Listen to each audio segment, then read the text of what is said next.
The clink of silverware on fine china was usually a soothing sound, a soundtrack to my evenings. It spoke of a certain order, a quiet rhythm that settled the dust of my days. But that night, under the hushed, artful lighting of Le Petit Jardin, it felt like a countdown, each metallic chime amplifying the dread in my stomach, a visceral thrum against my ribs. I was in my element, or rather, in the carefully constructed persona of being in my element, navigating the hushed aisles of this impossibly chic restaurant, a place I'd found a second life, or perhaps a temporary refuge, after everything else in my life had fractured and fallen apart with a disquieting finality. My son Liam was meeting a client. A big one. I'd overheard him tell his father, my ex-husband, in a hushed, urgent tone that always signaled a degree of importance. And I, bless my naive, stubbornly hopeful heart, was the discreet server, the silent shadow, bringing them their meticulously plated sea base. It was a Tuesday. Tuesdays were usually slow, predictable, a gentle ebb in the restaurant's bustling week. Liam, at 28, was finally hitting his stride, carving out a formidable presence in the shark-infested waters of corporate law. He'd worked tirelessly, clawed his way up the towering ladder, and I was immensely, profoundly proud. Immensely. He'd always been a private person, even as a child, and this trait had only intensified as he'd grown. He was particularly guarded about his personal life, a boundary I'd always respected, even when it left me feeling like an observer rather than a participant. But there had been a new layer of secrecy lately, an almost palpable edge to his conversations, an evasiveness I couldn't quite decipher. He'd been particularly reticent about where he was taking this important client for their dinner, and I'd only stumbled upon the information by accident, a stray piece of gossip from a colleague mentioning that Liam had booked a table at Le Petit Jardin. I'd hoped, with a foolish, persistent certainty, that he would simply not see me. Or if by some unfortunate twist of fate our paths did cross, he'd offer a polite, fleeting nod, a ghost of recognition quickly dispelled. I smoothed my uniform, the crisp black fabric of familiar, reassuring shield against the potential for exposure. My name tag, plain and unassuming, stitched with the simple functional letters that read Eliza. Eliza, the competent, efficient server. Not Eliza, Liam's mother, the woman who now resided in a small, cramped apartment above a perpetually humming laundromat. The woman whose once promising career trajectory had imploded spectacularly a few years prior, leaving behind a trail of whispered gossip and pitying glances.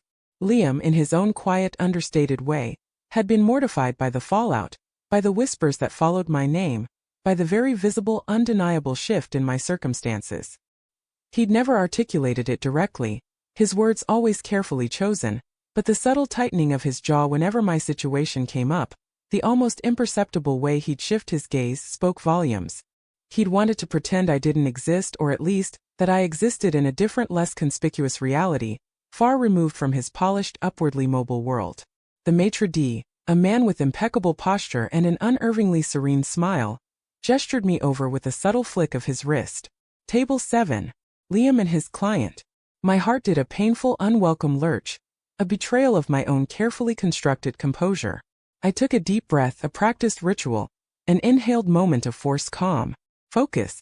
Serve. Do not engage. The mantra repeated itself in my mind, a shield against the rising tide of anxiety. As I approached, Liam was mid-sentence, his face animated, leaning forward in his chair, his hands gesturing subtly as he made a point. His client, a man I vaguely recognized from the cover of a local business journal, his face etched with shrewd intelligence, was listening intently, a slight nod of his head indicating his engagement. Then Liam's gaze, his attention momentarily shifting, flickered up, past his client's shoulder, and landed directly on me. The color drained from his face, as if a vital current had been abruptly cut off. The animation vanished, replaced by a blank, almost panicked stare. His mouth, which had been open to continue his impassioned explanation, snapped shut with a soft, audible click. The client, sensing the abrupt shift in Liam's demeanor, turned. His eyes, sharp and observant, followed Liam's frozen gaze, landing on me. He saw me, and then he looked back at Liam, a slow, dawning curiosity, tinged with something unreadable, spreading across his features. Liam's head dropped almost imperceptibly, as if he were trying to shrink himself, to disappear beneath the starched collar of his impeccably tailored shirt. He stammered something, a barely audible word that was instantly lost in the ambient hum of the restaurant, the gentle murmur of conversation, the distant clinking of glasses. He didn't introduce me. He didn't acknowledge my presence in any discernible way. He just flinched, a small involuntary movement that spoke of profound discomfort. I placed the plates down with a steady hand, my fingers feeling oddly disconnected from my body, as if they belonged to someone else. I avoided Liam's eyes, focusing instead on the precise arrangement of the cutlery, a silent ballet of practiced precision. The client, however, was looking at Liam, a faint, almost imperceptible smirk playing on his lips, a subtle acknowledgement of the unspoken tension. Liam, meanwhile, was rigid, his entire body radiating a desperate, palpable wish for the ground to swallow him whole, to obliterate him from this excruciating moment. The rest of the service that night was a blur of forced smiles and rote responses, each interaction feeling like a performance I was barely capable of sustaining. Every time I passed table 7, I felt Liam's furtive glances, his palpable discomfort, a tangible energy in the air. The client, on the other hand, seemed almost amused, his gaze lingering on Liam with a new, speculative intensity, an appraisal that went beyond the usual professional assessment. It wasn't the kind of attention Liam craved from his clients, the kind that signaled respect and burgeoning trust. It was the kind that hinted at a deeper, more uncomfortable scrutiny, a dissection of the man behind the polished exterior. I went home that night, the lingering scent of expensive perfume and simmering sauces clinging to my clothes, a phantom reminder of the evening's charade. I didn't cry. I didn't rage. The overwhelming emotion was a profound, bone-deep weariness, a fatigue that settled into my very marrow.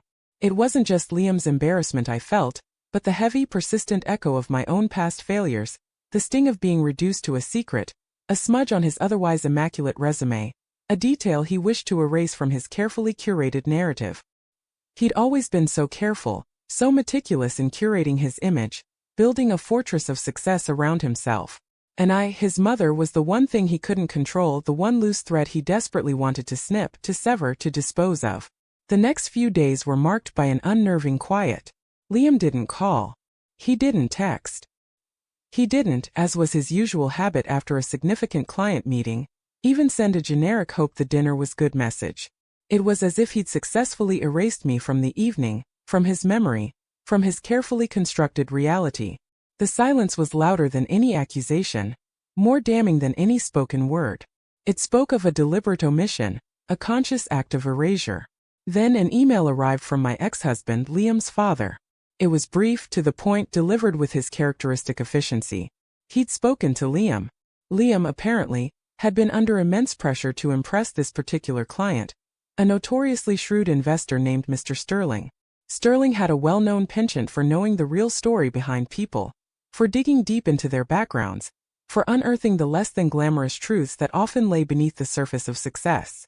Liam, in his overwhelming anxiety to present a flawless, unassailable front, had been terrified of Sterling discovering that his mother worked in the service industry, a profession he clearly viewed as a mark of shame. He'd confided in his father, admitting, with a raw vulnerability that surprised even his father, that he'd practically frozen when I'd appeared, fearing I would somehow expose him, shatter the carefully constructed illusion he'd so painstakingly built.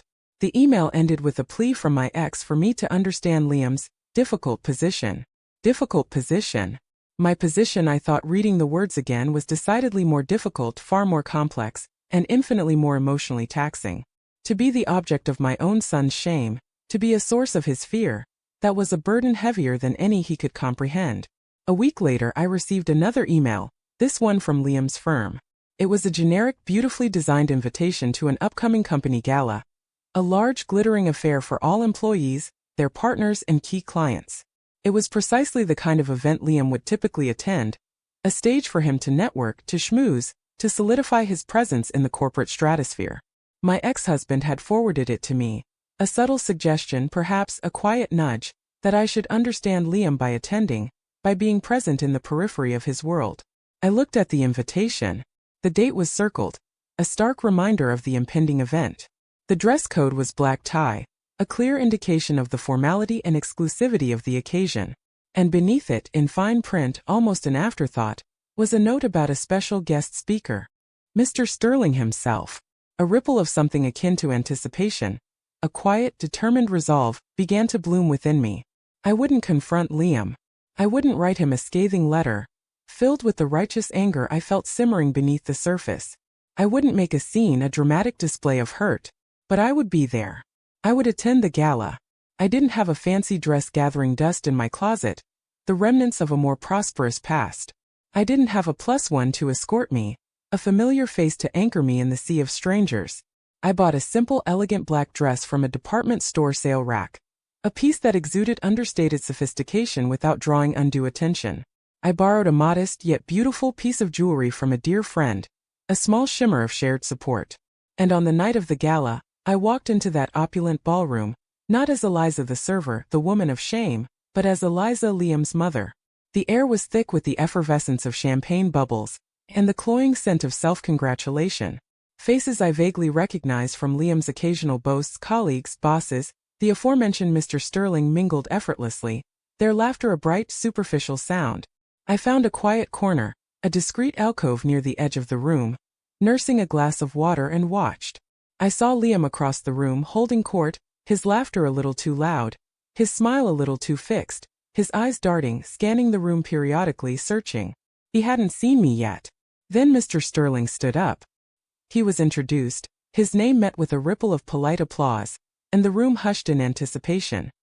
He began his speech, a polished, charming preamble about the nature of business and the pursuit of success.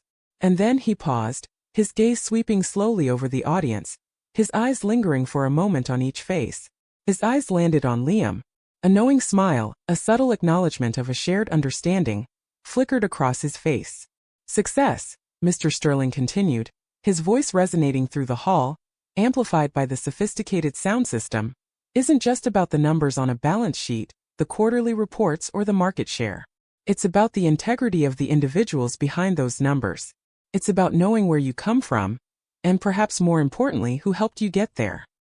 He paused again, his gaze now fixed on Liam, who had gone rigid, his face paler than I'd ever seen it, the blood draining from his cheeks. I had a rather illuminating conversation with young Liam recently, Sterling said, his tone conversational, yet carrying an undeniable weight, a deliberate precision.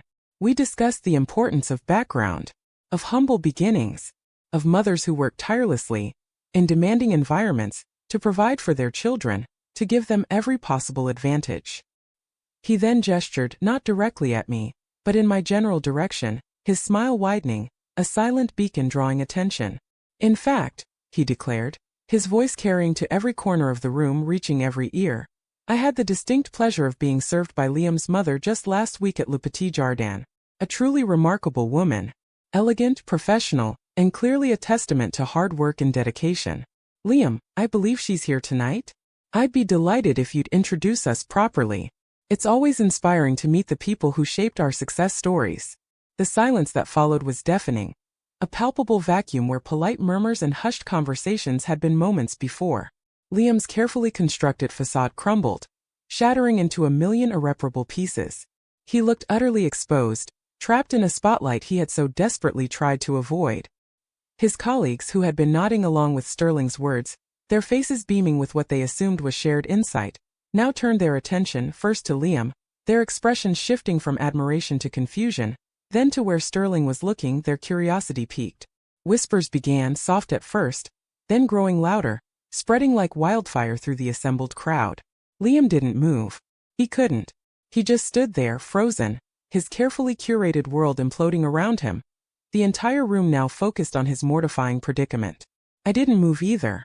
I just stood in my quiet corner, my hands steady, my heart quiet, a strange detached calm settling over me. There was no triumph, no elation, no cathartic release of anger, just a profound, cool sense of equilibrium, a quiet acknowledgement of the inevitable.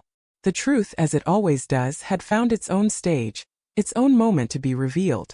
And the consequences, I knew, would be whispered, not shouted, but they would linger, a subtle stain on his perfect record. Liam had wanted a secret, a carefully guarded truth to protect his image. He got one for a while. But secrets, especially those built on shame, have a way of unraveling often at the most inconvenient and most public of moments. They have a life of their own, a relentless momentum that eventually brings them to light, demanding acknowledgement, demanding acceptance. And tonight that moment had arrived.